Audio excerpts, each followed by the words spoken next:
Tu te comportes toujours comme si tu étais le propriétaire, hein? Ma belle-mère glousse en faisant rouler ses bagages devant moi. Ses lunettes de soleil sont déjà posées sur son visage figé par la chirurgie. Mon père, qui la suit de sa présence toujours silencieuse, ajoute avec un sourire suffisant. Laissez-la faire. Un peu de fantaisie n'a jamais fait de mal à personne.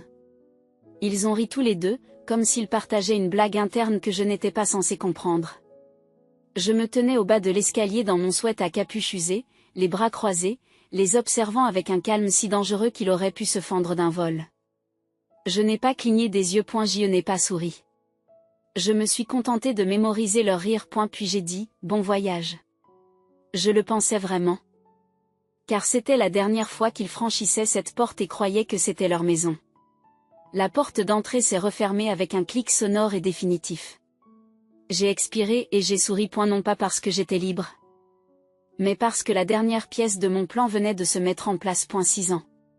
C'est le temps que j'ai passé à vivre comme un locataire dans la maison de ma propre mère. 6 ans à regarder mon père se transformer en un étranger qui se moquait d'avoir épousé une femme qui me traitait comme une employée. 6 ans à avaler tous les roulements de paupières. Elle est juste dramatique. Chaque fois qu'il recevait des invités et me demandait de servir le vin comme si j'étais le personnel. Ma chambre était le grenier. Je n'avais pas le droit de toucher au thermostat. Je ne faisais pas partie des photos de famille. Mais j'étais fini. Tranquillement.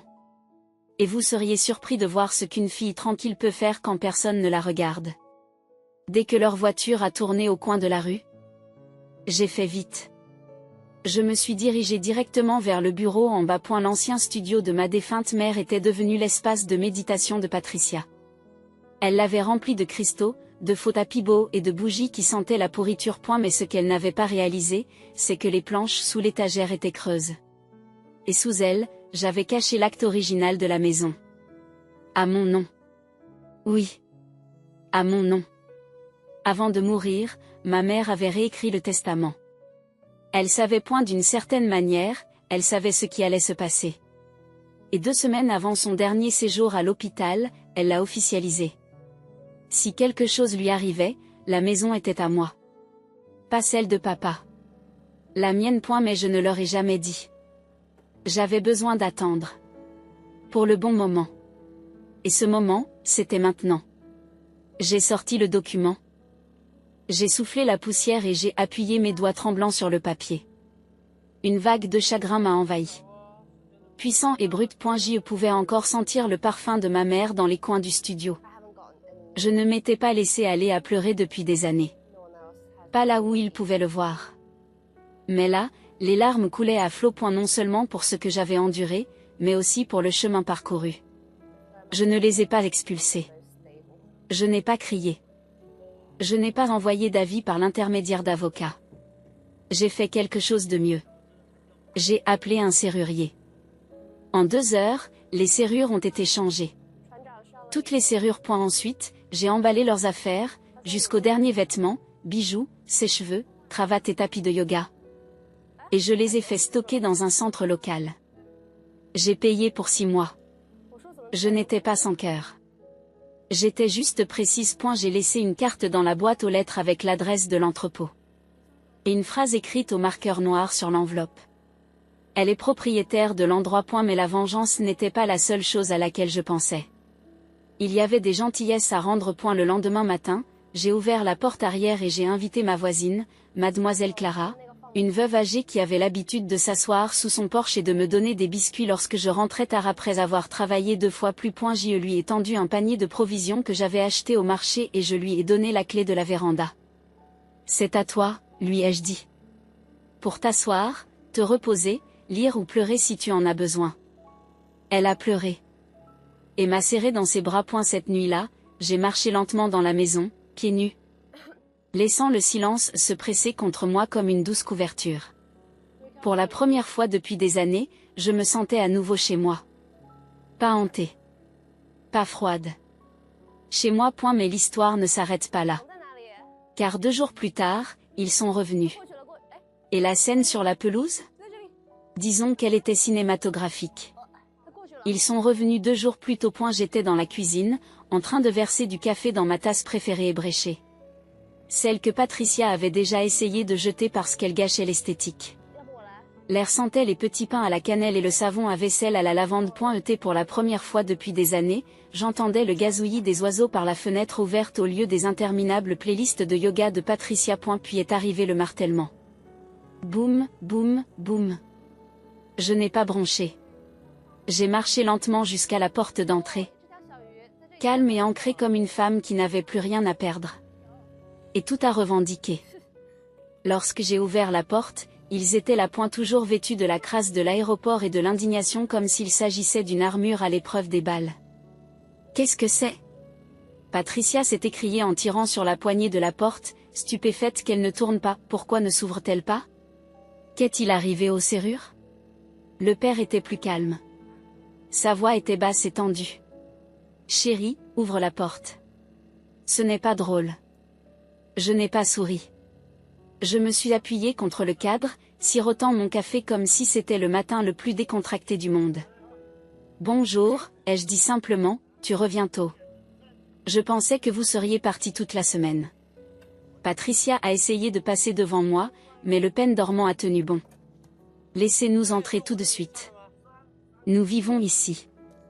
J'ai penché la tête, l'étudiant comme un puzzle que j'aurais enfin résolu. Et vous? Parce que la dernière fois que j'ai vérifié, seul le propriétaire de cette maison vivait ici. Leurs yeux se sont rétrécis à l'unisson. Le père cligne des yeux.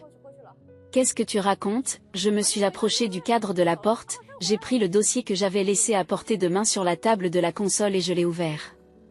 Le testament de maman. L'original. Déposé auprès du comté, notarié, tout ce qui est légal et honnête. Elle m'a légué la maison. Entièrement. Pas conjointement. Pas en fiducie. À moi. Le visage de Patricia se déforme. C'est un mensonge. Ton père a dit. Il ne savait pas. Je l'ai interrompu doucement. Parce que je ne lui ai jamais dit. Et toi? Tu étais trop occupé à redécorer la cuisine de ma mère pour te donner la peine de demander. Le silence s'est installé entre nous. Puis, lentement, l'expression de Patricia a changé, passant de l'indignation à l'incrédulité, puis à quelque chose de pire. La peur. Papa s'est avancé. Les yeux rivés sur le dossier. Laissez-moi voir ça. Je lui ai tendu le dossier par la petite ouverture de la porte. Il l'a parcouru rapidement, la mâchoire serrée à chaque mot. Je ne savais pas qu'elle faisait ces appoints et elle a murmuré, les yeux vitreux. Oui, répondis-je. Parce que tu as cessé de l'écouter bien avant qu'elle ne meure. Cette phrase a frappé plus fort que je ne l'aurais cru. Mais je n'ai pas répliqué. Il m'a rendu le document, l'air d'avoir vieilli de 10 ans en 10 secondes. Alors, quoi? Tu nous donnes un coup de pied? J'ai fait une pause. C'était le moment.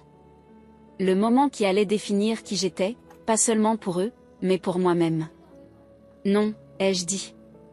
J'ai déjà transféré vos affaires dans un garde-meuble. 6 mois payés. Tu peux revenir les chercher quand tu veux. J'ai même inclus vos albums de photos et vos dossiers de travail. Patricia se moque. Oh, quelle générosité! Je l'ai regardé longuement.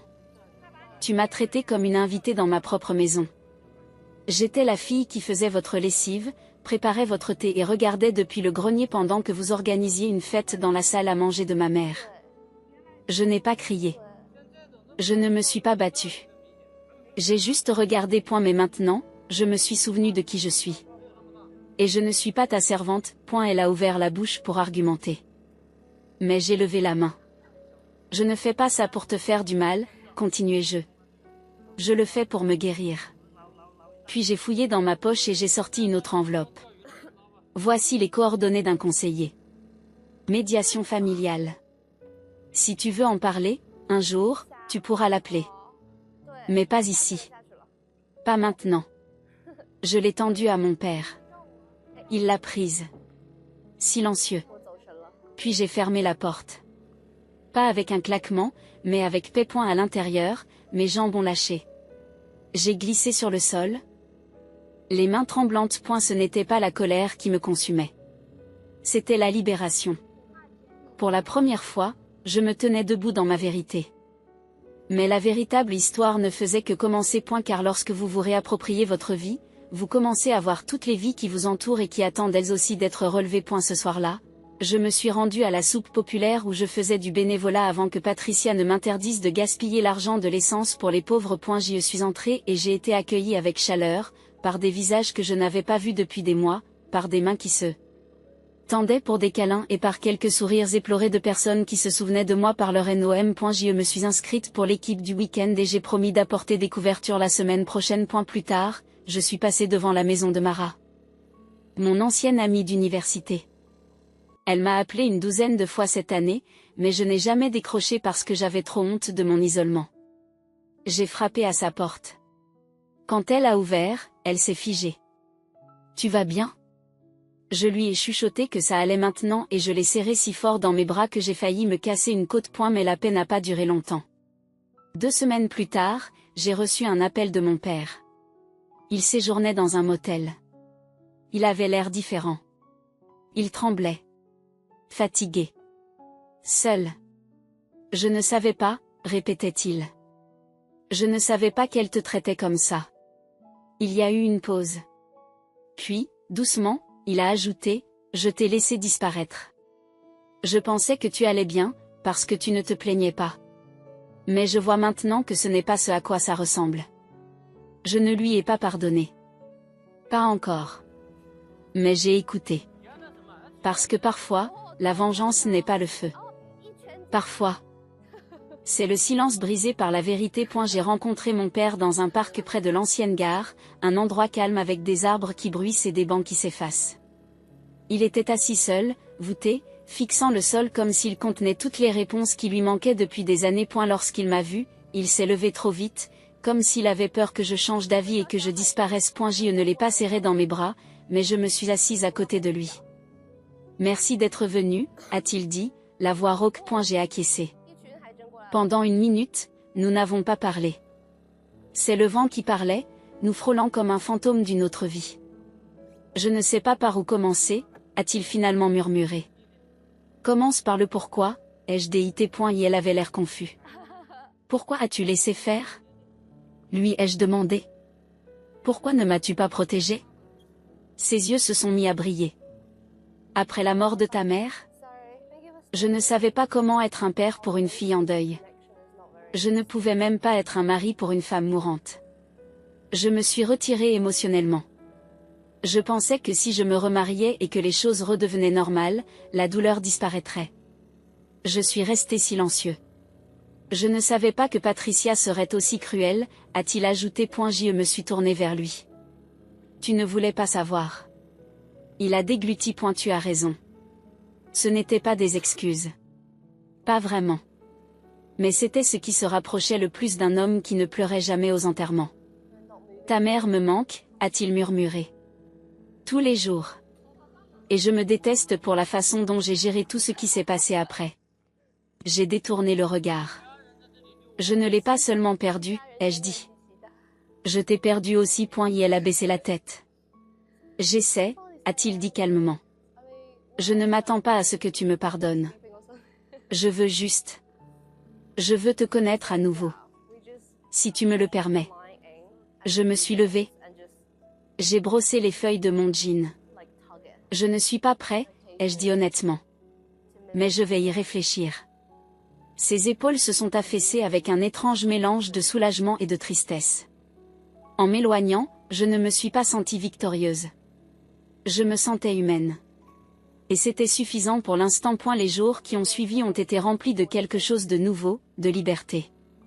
J'ai commencé modestement, j'ai repeint le grenier, j'en ai fait un coin d'écriture. J'ai donné tous les meubles design et rigides que Patricia avait apportés et j'ai rempli la maison de trésors d'occasion qui semblaient réels, usés, habités. J'ai redonné vie au jardin que maman adorait, j'ai arraché les mauvaises herbes, j'ai planté des jonquilles, petit à petit, j'ai commencé à organiser des dîners le dimanche. Pas pour les parents de sang, mais pour la famille choisie. Mademoiselle Clara, la voisine. Mara et son bambin. Même Julio. Le jeune homme qui travaillait à la soupe populaire et économisait pour l'université. Des gens qui m'avaient donné de la gentillesse alors que je n'avais rien à leur rendre, mais les ombres n'avaient pas disparu.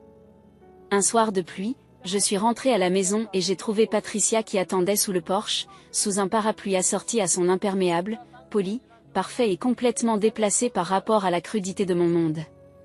Il faut que je parle, m'a-t-elle dit. J'ai hésité, puis j'ai ouvert la porte juste assez. Elle est entrée. J'ai balayé du regard l'espace qu'elle ne reconnaissait plus. Ce n'était plus son palais. Pas de blanc stérile. Pas de ton gris et froid. Juste de la chaleur. La vie. Je ne suis pas ici pour me battre, a-t-elle commencé. Je n'ai rien dit. Je suis restée chez une amie. Ton père est toujours au motel. Elle a regardé autour d'elle. Cette fois-ci plus doucement. Cet endroit ressemble à nouveau à ta mère. J'ai croisé les bras. C'est vrai. Et sa bouche s'est agitée, comme si elle voulait argumenter. Mais elle ne l'a pas fait. Au lieu de cela, elle a dit quelque chose à laquelle je ne m'attendais pas. Tu m'as menacé. J'ai cligné des yeux. Tu lui rappelais qu'elle était là. Tous les jours. Tes yeux, ta voix, ta force. Je ne pouvais pas rivaliser avec un fantôme. Alors, je t'ai transformé en nuisance. Je l'ai regardé fixement. Tu n'as pas seulement fait de moi une nuisance, ai-je dit lentement. Tu as essayé de m'effacer. Elle a hoché la tête. Pas de déni. Pas d'excuse. Je suis désolée, a-t-elle murmuré. Pas parce que j'ai perdu la maison. Mais parce que j'ai perdu une chance d'être meilleure. Et toi, tu avais toutes les raisons de me détester. Mais tu ne m'as pas jeté à la rue. Tu as payé pour le stockage. Tu n'as pas claqué la porte. Tu as laissé la fenêtre ouverte. Les larmes me piquent les yeux. Mais je ne les ai pas laissées couler. Pourquoi es-tu vraiment là, ai-je demandé. Elle a fouillé dans son sac et en a sorti une enveloppe. Un chèque. D'un montant de 10 000 $. C'est la somme que j'ai retirée à l'insu de ton père il y a 1 an. Je voulais refaire la cuisine. J'ai plissé les yeux. Je te les rends. Ce n'est pas grand-chose, mais c'est à toi. J'ai hésité. Puis je l'ai pris. Parce que le pardon n'est pas toujours doux. Parfois, c'est un grand livre qui s'équilibre. Ce soir-là, je me suis assise dans la véranda, le chèque à la main. La pluie tapotant les fenêtres comme une berceuse. Je n'étais pas sûre de ce qui allait suivre. Mais je savais que j'avais récupéré plus qu'une maison. J'avais récupéré ma voix. C'était le début de tout. Les mois qui ont suivi ont constitué une révolution tranquille dans ma vie. Je me suis inscrite à un cours de psychologie à temps partiel au collège communautaire du centre-ville. Je voulais comprendre comment les gens se fracturaient et comment ils guérissaient. Je me suis dit que si j'étais capable de survivre à ce que j'avais vécu et de ressentir de l'empathie pour ceux qui m'avaient fait du mal, j'avais peut-être quelque chose à offrir aux autres. Et la maison. Ma maison avait changé. Pas seulement l'aspect, mais aussi le sentiment. Elle avait de nouveau du cœur. J'avais peint les murs dans des tons profonds et réconfortants, vert mousse dans la cuisine, terre de sienne chaude dans le salon. Bleu marine dans le couloir qui menait à l'ancienne chambre de maman. Ce n'était pas un cri de richesse ou d'élégance. Il murmurait la paix. J'ai rempli les étagères de romans d'occasion. J'ai commencé à cuisiner des plats que je me souvenais que ma mère préparait pendant les froides nuits d'hiver. Ragoût de bœuf, pain aux bananes, toast au sucre et à la cannelle pour le dessert. J'ai donné le coûteux réfrigérateur à vin de Patricia et l'ai remplacé par un bar à café pour mes invités du dimanche. Les personnes que j'ai accueillies dans cet espace n'étaient pas liées par le sang, mais par la grâce. Un dimanche soir, Mara a amené une fille qu'elle avait rencontrée au travail. Elle s'appelait Dani, avait à peine 19 ans, des bleus cachés sous des manches trop longues pour l'été. Elle était silencieuse, nerveuse, toujours en train de regarder la porte. Je connaissais ce regard. Je l'ai invitée à rester dîner. Elle a à peine touché à sa nourriture, mais elle a redemandé du pain grillé à la cannelle. C'était suffisant. A eu fil du temps, Dani s'est ouverte. Elle s'était enfuie de son foyer d'accueil, avait eu 2 emplois, avait dormi dans la voiture d'un collègue pendant 1 semaine. La dernière fois qu'elle a vu ses parents naturels, elle avait 12 ans. Personne ne lui avait dit « Je suis fière de toi » depuis des années. Je lui ai proposé un marché. Elle pouvait vivre dans le grenier, sans payer de loyer, à condition de continuer à travailler et d'accepter de passer son diplôme d'études secondaires. Elle m'a regardé comme si je lui offrais la lune.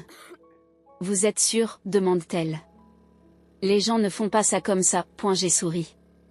Ils le font maintenant, elle a emménagé le lendemain. Un matin, quelques semaines plus tard, je me suis réveillée avec l'odeur d'un toast brûlé et le bruit d'un juron silencieux provenant de la cuisine. Dany se tenait là, en chaussettes trop grandes. Paniquée devant un grille-pain fumant, elle s'est retournée et a dit « J'essayais de te surprendre. Je te jure que ça avait l'air facile sur YouTube. » J'ai ri plus fort que je ne l'avais fait depuis des mois. J'ai ri plus fort que je ne l'avais fait depuis des mois. Viens, ai-je dit en ouvrant la fenêtre pour laisser la fumée s'échapper. Foutons le bordel ensemble. Ce matin-là, devant des crêpes ratées et des rires qui me faisaient mal au ventre, j'ai réalisé quelque chose. Je n'étais plus en train de reconstruire ma vie. J'en reconstruisais d'autres aussi. Puis, un samedi, on a frappé à la porte. J'ai ouvert et j'ai vu mon père. Il avait l'air différent. Il n'était pas seulement plus âgé, il était plus petit, plus doux, plus humble. Et elle tenait un livre dans une main, le recueil de poèmes préféré de ma mère, et une petite plante de lavande en pot dans l'autre. J'ai pensé qu'elle aimerait cela près de sa fenêtre, a-t-il dit. Si vous avez encore une chambre? Je me suis écartée pour le laisser entrer. Il n'a pas regardé autour de lui. Il est allé directement dans la chambre du fond, a posé la lavande sur le rebord de la fenêtre, a ouvert le livre à une page qu'il avait marquée d'un signet. Puis il s'est assis sur le bord du lit et a pleuré. Je ne l'ai pas interrompu. Nous sommes restés assis en silence pendant plus d'1 heure. Pas d'accusation. Pas de reproche. Finalement, il a levé les yeux vers moi. J'ai commencé une thérapie, a-t-il dit. Je ne veux pas répéter les vieux schémas.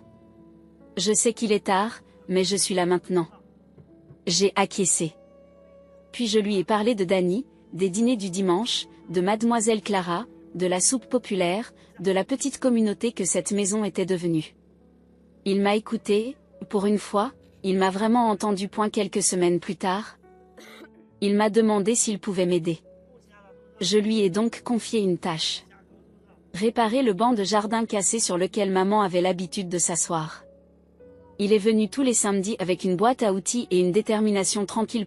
Elle a apporté à Dany un ensemble d'outils de base et lui a appris à se servir d'une perceuse. Elle ne l'a jamais dit, mais cela se voyait.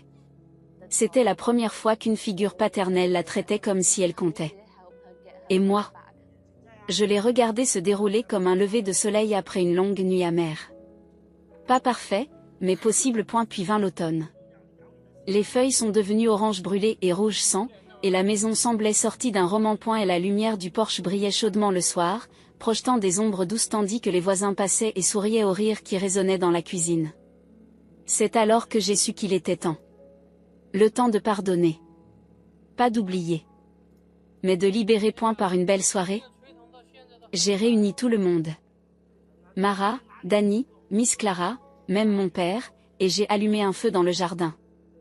Nous avons partagé des histoires. Nous avons grillé des marshmallows.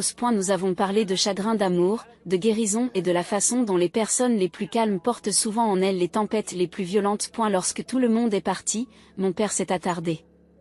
Je sais que je ne mérite pas cela, a-t-il dit en regardant les étoiles. Mais merci de m'avoir laissé revenir. J'ai posé ma main sur son épaule. Je lui ai dit honnêtement, tu n'es pas tout à fait rentré, mais tu es plus près que tu ne l'étais. Il a hoché la tête, les yeux embués. Puis il a murmuré. Ta mère serait fière. L'hiver est arrivé avec des chutes de neige qui ont tout peint en blanc et en douceur.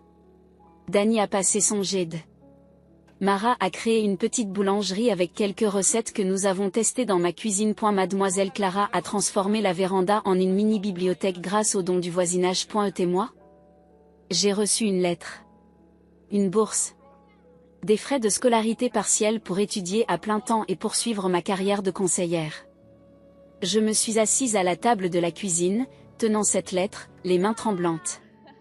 J'entendais encore la voix de Patricia, des années auparavant. Tu ne sortiras jamais de cette maison. Elle avait raison. Je ne l'ai pas quittée. Je l'ai fait mienne. Un dimanche soir, alors que nous partagions le dîner, poulet rôti, purée de pommes de terre, chocolat chaud pour le dessert, Dany s'est levée. Elle était nerveuse, elle s'agitait. Puis elle m'a regardée et m'a dit. Tu m'as sauvée. Cette maison m'a sauvée. J'ai secoué la tête. Tu t'es sauvée toi-même. Je me suis juste assurée que la porte n'était pas verrouillée. Elle a ri. Et tout le monde a applaudi comme s'il s'agissait d'une cérémonie de remise de diplôme. Ça y ressemblait point et il n'y a pas de fin dramatique. Pas de rebondissement explosif. Juste la vérité. Une fille à qui l'on avait dit de se taire, que l'on avait poussée au grenier, que l'on avait négligée et rejetée, possédait maintenant plus qu'une maison. Elle possédait sa voix, son histoire, son avenir. Et elle s'est assurée que personne ne sourirait plus jamais en disant, elle agit comme si elle possédait l'endroit. Parce que maintenant, il savait que c'était le cas.